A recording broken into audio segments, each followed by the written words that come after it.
Welcome back to Wander and Wonder Storytime with Priscilla. Today we're reading chapter 2 from the house at Pooh Corner. And Pooh gets an unexpected visitor in the middle of the night. He's bouncy, full of energy, and has very strong opinions of what he likes to eat. Let's meet him.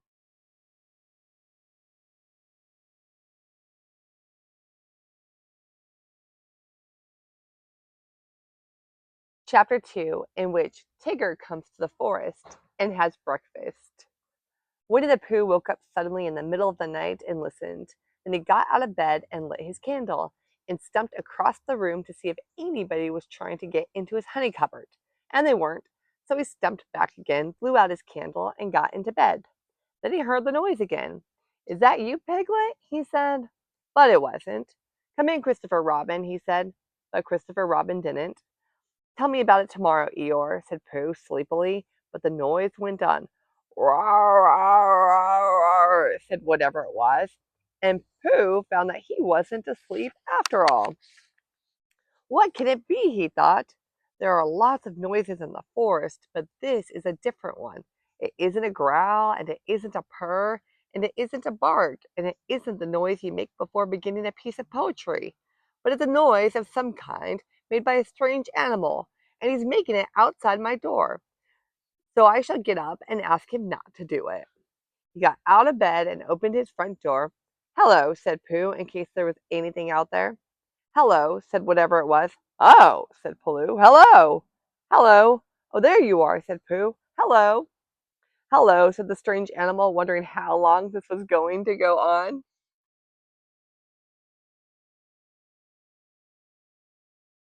Pooh was just going to say hello for the fourth time when he thought that he wouldn't. So he said, "Who is it?" instead.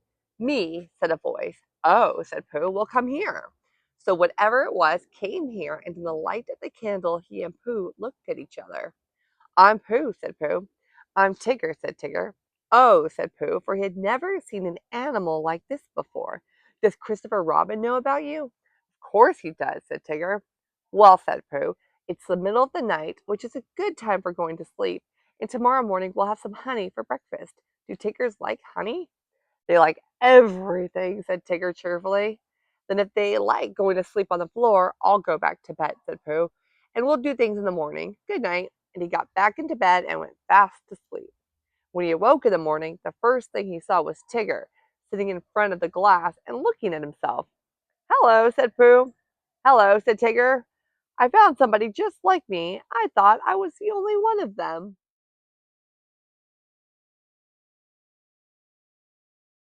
Pooh got out of bed and began to explain what a looking glass was. But just as he was getting to the interesting part, Tigger said, "Excuse me a moment, but there's something climbing on your table." And with one loud wow, he jumped at the end of the tablecloth, pulled it to the ground, wrapped himself up in it 3 times, rolled to the other end of the room, and after a terrible struggle, got his head into the daylight again and said cheerfully, "Have I won?" "That's my tablecloth," said Pooh, as he began to unwind Tigger. "I wondered what it was," said Tigger. "It goes on the table, and you put things on it." "Then why did it try and bite me when I wasn't looking?" "I don't think it did," said Pooh. "It tried," said Tigger, "but I was too quick for it."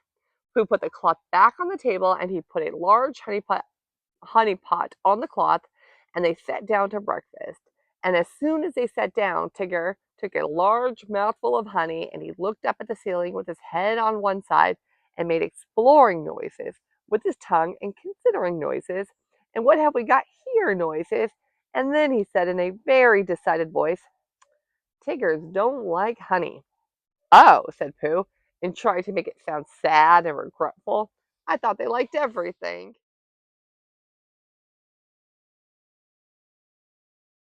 "Everything except honey," said Tigger. Pooh felt rather pleased about this, and said that as soon as he had finished his own breakfast, he would take Tigger round to Piglet's house, and Tigger could try some of Piglet's haycorns. "Thank you, Pooh," said Tigger, because haycorns is really what Tiggers like best. So after breakfast, they went round to see Piglet, and Pooh explained as they went that Piglet was a very small animal who didn't like bouncing, and asked Tigger not to be too bouncy just at first, And Tigger, who had been hiding behind trees and jumping out on Pooh's shadow when it wasn't looking, said that Tiggers were only bouncy before breakfast, and that as soon as they had a few acorns, they became quiet and refined. So by and by, they knocked at the door of Piglet's house. "Hello, Pooh," said Piglet. "Hello, Piglet. This is Tigger." "Oh, is it?" said Piglet, and he edged round to the other side of the table. "I thought Tiggers were smaller than that." "Not the big ones," said Tigger. "They like acorns," said Pooh. "So that's what we've come for, because poor Tigger hasn't had any breakfast yet." Piglet pushed the bowl of acorns toward Tigger and said, "Help yourself." And then he got close up to Pooh and felt much braver and said, "So you're Tigger." "Well, well," in a careless sort of voice. But Tigger said nothing because his mouth was full of acorns. After a long munching noise, he said, "Yeah." And when Pooh and Piglet said, "What?" he said, "Ugh," and went out for a moment. When he came back, he said firmly, "Tiggers don't like acorns." "But you said they liked everything except honey," said Pooh. "Everything except honey and acorns," explained Tigger. When he heard this, Pooh said, "Oh, I see." And Piglet, who was rather glad that Tiggers didn't like acorns, said, "What about thistles?" "Thistles," said Tigger, "is what Tiggers like best." "Then let's go along and see Eeyore," said Piglet. So the three of them went, and after they had walked and walked and walked, they came to the part of the forest where Eeyore was. "Hello, Eeyore," said Pooh. "This is Tigger." "What is?" said Eeyore. "This," explained Pooh and Piglet together, and Tigger smiled his happiest smile and said nothing. Eeyore walked all round Tigger one way and then turned and walked all round him the other way. "What did you say it was?" he asked. "Tigger." "Ah," said Eeyore. "He's just come," explained Piglet. "Ah," said Eeyore again. He thought for a long time, and then he said, "When is he going?" Pooh explained to Eeyore that Tigger was a great friend of Christopher Robin's, who had come to stay in the forest, and Piglet explained to Tigger that he mustn't mind what Eeyore says because he was always gloomy. And Eeyore explained to Piglet that on the contrary, he was feeling particularly cheerful this morning. And Tigger explained to anybody who was listening that he hadn't had any breakfast yet. "I knew there was something," said Pooh. "Tiggers always eat thistles, so that was why we came to see you, Eeyore." "Don't mention it, Pooh." "Oh, Eeyore, I didn't mean it like that. I didn't want to see you."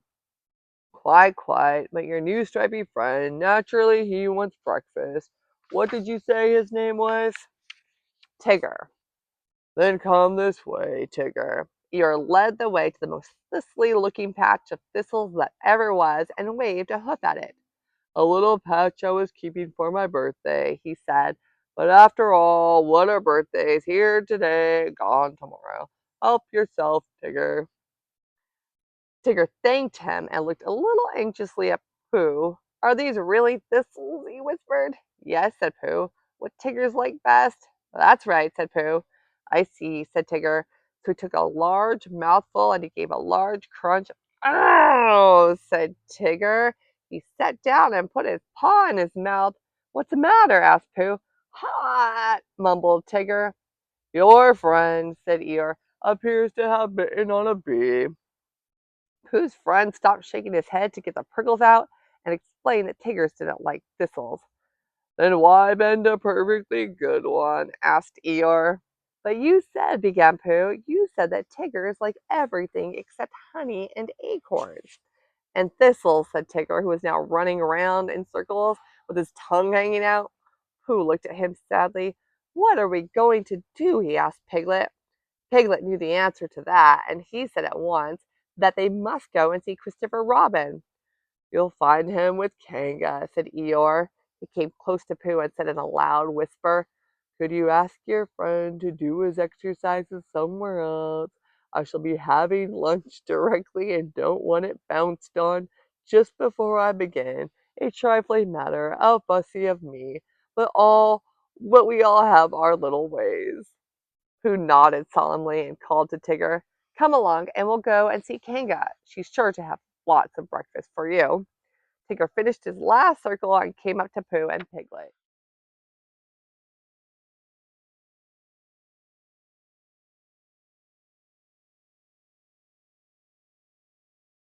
hot," he explained with a large and friendly smile. "Come on," and he rushed off. Pooh and Piglet walked slowly after him, and as they walked, Piglet said nothing because he couldn't think of anything, and Pooh said nothing because he was thinking of a poem, and when he had thought of it, he began, "What shall we do about poor little Tigger? If he never eats nothing, he'll never get bigger.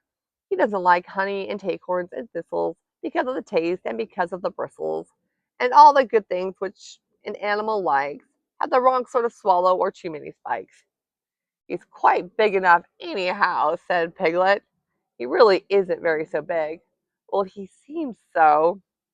Pooh was thoughtful when he heard this, and then he murmured to himself, "But whatever his weight in pounds, shillings, and ounces, he always seems bigger because of his bounces."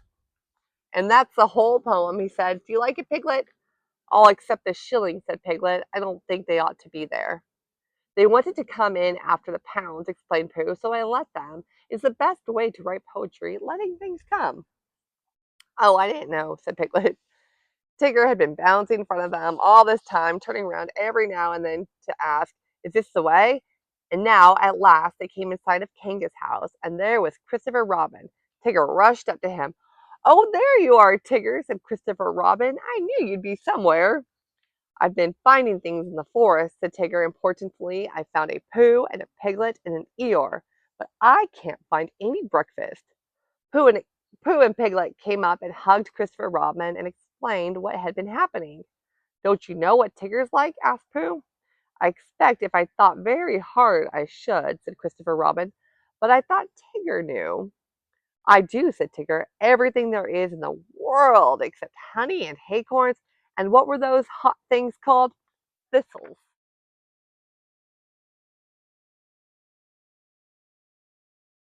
"Yes, and those." "Oh, well then, Kanga, can you give some breakfast?" So they went into Kanga's house, and when Roo had said "Hello, Pooh," and "Hello, Piglet" once, and "Hello, Tigger" twice, because he had never said it before, and it sounded funny, they told Kanga what they wanted, and Kanga said very kindly, "Well, look in my cupboard, Tigger dear, and see what you'd like," because she knew at once that however big Tigger seemed to be, he wanted as much kindness as Roo. "Shall I look too?" said Pooh, who was beginning to feel a little 11 o'clock-ish, and he found a small tin of condensed milk, and something seemed to tell him that Tiggers didn't like this, so he took it into a corner by itself and went with it to see that nobody interrupted it.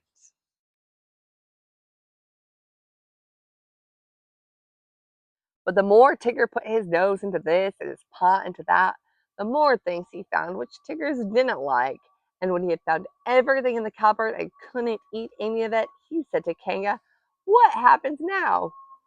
But Kanga and Christopher Robin and Piglet were all standing around Roo, watching him have his extract of malt. And Roo was saying, "Must I?"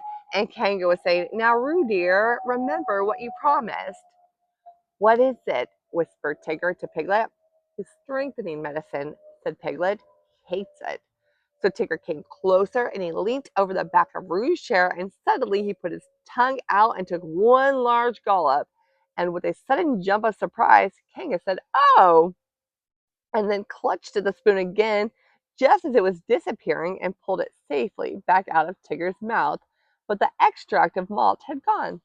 "Tigger dear," said Kanga, "he's taken my medicine. He's taken my medicine. He's taken my medicine," said Roo happily, thinking it was a tremendous joke.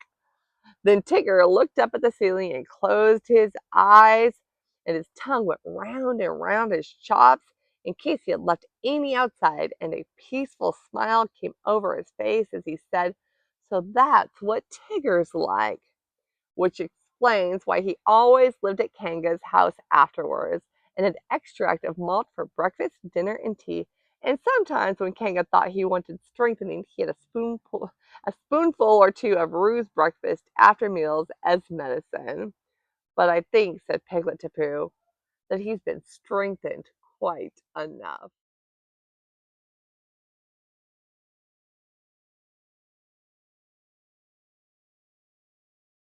And that's the end of chapter 2, where we finally met the one and only Tigger. Bouncy, curious, and quite certain that he likes everything except until he tastes it. After a few sticky experiments and a little bit of discovering what doesn't suit a Tigger, our new friend has found something he truly likes and a place to call home. We'll see you for the next adventure. Thank you for joining me today. Bye.